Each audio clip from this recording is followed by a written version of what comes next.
श्री राधे मित्रों, नमस्कार। मैं अंशुल त्रिपाठी, आपका ज्योतिषविद एवं वास्तु शास्त्री, आपके पसंदीदा चैनल ज्योतिष पंचांग पे। मित्रों, समय समय पे हम आपसे त्योहारों के बारे में, व्रतों के बारे में, ज्योतिष एवं वास्तु के बारे में चर्चा करते रहते हैं। इसी क्रम में आने वाली एकादशी के बारे में हम आज बात करना चाहते हैं।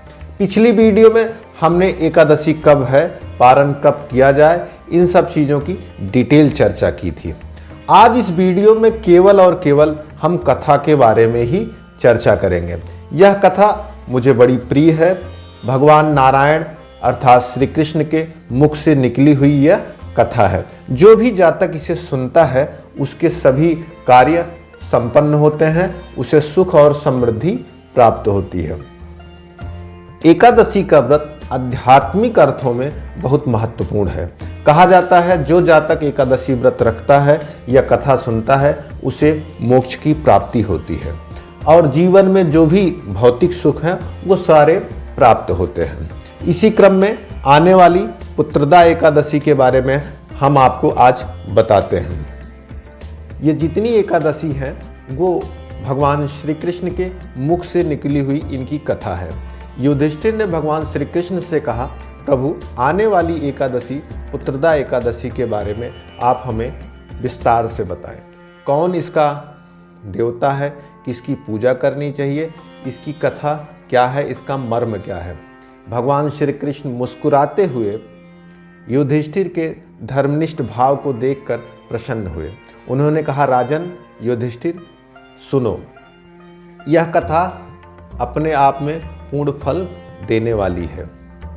राजन, पुत्रदा एकादशी व्रत जो भी सुनता है या इस कथा को कोई सुनाता है उसको दोनों को भी पूर्ण लाभ प्राप्त होता है। एक राजा थे जिसका नाम था सुकेत मान। उनकी रानी थी चंपा। राजा और रानी बड़े ही धर्मनिष्ठ और परमात्मा में विश्वास करने वाले थे, परंतु उन्हें संतान सुख नहीं था।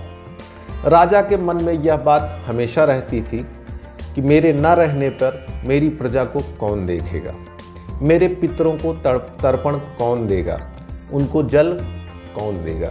इन तमाम प्रकार के विचारों से वो हमेशा ओतप्रोत रहते थे। मन में उनके चिंता और परेशानी रहती थी। रानी भी इस बात को लेकर हमेशा उदास रहती थी। एक दिन राजा सुकेतमान सुबह ही सुबह उठकर घोड़े पर सवार होकर जंगल की तरफ चले गए।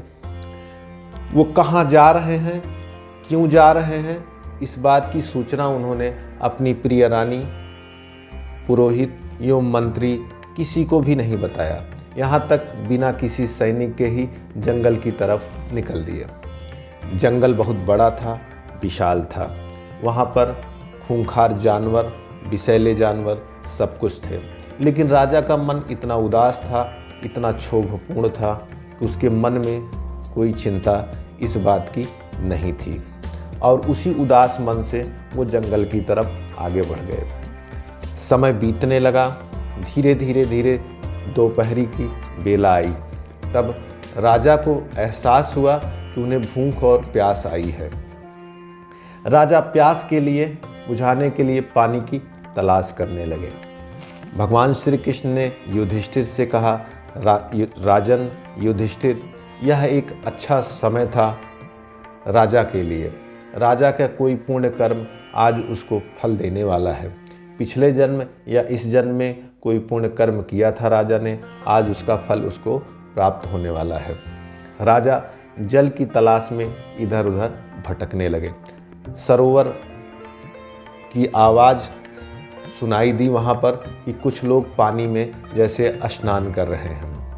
राजा इस आवाज़ को सुनकर बहुत प्रसन्न हुए कि इस वीरान जंगल में कुछ लोगों की नहाने या लोगों की बातचीत की आवाज़ सुनाई दे, ये कैसे हो गया। उसी समय राजा की दाहिनी भुजाएं फड़कने लगी, दाहिना हाथ, दाहिनी आँख, ये सब फड़कने लगे। कहा जाता है शास्त्रों के अनुसार अगर पुरुष की दाहिनी भुजा फड़कती है तो उसके लिए शुभ संकेत है।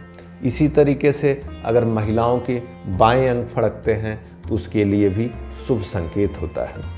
राजा को अच्छी अच्छी आवाज़ें सुनाई लगने लगी, दाहिना हाथ दाहिनी भुजा फड़कने लगी, मन में उत्साह होने लगा, जैसे लगा कि कोई प्रसन्नता की सूचना या कोई प्रसन्नता की बात होने वाली है। राजा इसी भाव में तेजी से सरोवर की तरफ बढ़े। सरोवर के पास पहुंचने के बाद उन्होंने देखा कि ढेर सारे ऋषि मुनि वहां पर एकत्रित हुए हैं। वो पूजा पाठ, स्नान एवं वेद चर्चा, सत्संग आपस में कर रहे हैं। राजा बड़े विनम्र भाव से उन ऋषियों के पास गए, क्रमशः एक एक करके सबका चरण वंदन किया, सबको प्रणाम किया। प्रणाम करने के बाद ऋषियों से उन्होंने पूछा, आपने इस स्थान पे आने का क्या औचित्य है? आप लोग कहाँ से आए हैं? ऋषियों ने कहा, आने वाले माघ के स्नान के लिए हम लोग यहाँ पर एकत्रित हुए हैं। आज से 5वें दिन के बाद माघ स्नान प्रारंभ होगा। राजन, आज हम लोग एक विशेष अनुष्ठान को कर रहे हैं। राजा ने पूछा कि वह विशेष अनुष्ठान कौन सा है? ऋषियों ने कहा, आज पुत्रदा एकादशी व्रत है, आज उसी व्रत का हम लोग पालन कर रहे हैं। ऋषियों ने कहा, राजन, हम तुम्हारे व्यवहार से बहुत प्रसन्न हुए, तुम हमें बड़े प्रिय लग रहे हो। तुम्हारी कोई इच्छा हो, तुम्हारे मन में कोई बात हो तो तुम बताओ, तुम मांगना चाहते हो तो मांग लो। राजा ने कहा, प्रभु, मेरे पास सब कुछ है आप लोगों के आशीर्वाद से, मेरे पास पुत्र नहीं है। ऋषियों ने मुस्कुराते हुए कहा, यह जरूर प्रभु भगवान नारायण की इच्छा है, क्योंकि आज की एकादशी के देवता नारायण हैं। उन्हीं की कृपा से आज आप हमारे पास आए हैं। आज ही पुत्रदा एकादशी है जिसका व्रत हम लोग किए हैं। राजा ने सुबह से कुछ भी खाया पिया नहीं था, ऋषियों के बताए हुए नियम को पालन किया। अगले दिन द्वादशी में पारण करके और कथा वगैरह सुनकर पूरा समय व्यतीत करके राजा अपने राजमहल वापस चले गए। प्रभु की ऐसी कृपा, नारायण की ऐसी कृपा, एकादशी का फल उन्हें प्राप्त हुआ। पुत्रदा एकादशी व्रत के पालन से, निष्ठा से, धर्म से उनको एक गर्भ मिला, जो कुछ समय बाद पुत्र रूप में प्रकट हुआ। राजा बहुत प्रसन्न हुए और संतान इतना योग्य था कि कुछ ही समय बाद पूरे राज्य के कार्य को देखने लगा। राजा ने अपने पूरा कार्यभार को एक निश्चित समय के बाद राजकुमार को सौंप कर ऋषियों की बताए हुए मार्ग पर अपना जीवन व्यतीत करने लगे। युधिष्ठिर को यह कहानी सुनाने के बाद भगवान श्री कृष्ण ने कहा कि जो भी जातक इस कहानी को सुनता है या सुनाता है या पाठ करता है, भगवान नारायण उसकी सभी मनोकामनाएं पूरी करते हैं। साथ में जिनके पास संतान है लेकिन संतान से उनको सुख नहीं है, या संतान में वृद्धि और विकास नहीं है, संतान दुखी है, इस व्रत को करे, इस कथा को सुने और लोगों को सुनाए। भारतीय संस्कृति में जितनी भी धार्मिक किताबें आप देखेंगे, सब में कथाओं का वर्णन है, क्योंकि कथाओं के माध्यम से ही आदमी के अंदर भाव का प्रकटीकरण होता है। जातक जब कथा सुनता है या दूसरों को सुनाता है, इससे उसके भी हृदय में, दूसरों के हृदय में भगवान का भाव जागृत होता है। इसीलिए मैं भी अपने YouTube चैनल के माध्यम से, इस ज्योतिष पंचांग चैनल के माध्यम से हर बार की एकादशी की कथा का वर्णन करता हूँ, जिससे मुझे भी लाभ हो, आप लोग सुने, आपको भी लाभ हो। धन्यवाद। श्री राधे। उम्मीद करती हूँ आपको वीडियो पसंद आया होगा, तो इसे लाइक करना ना भूलें।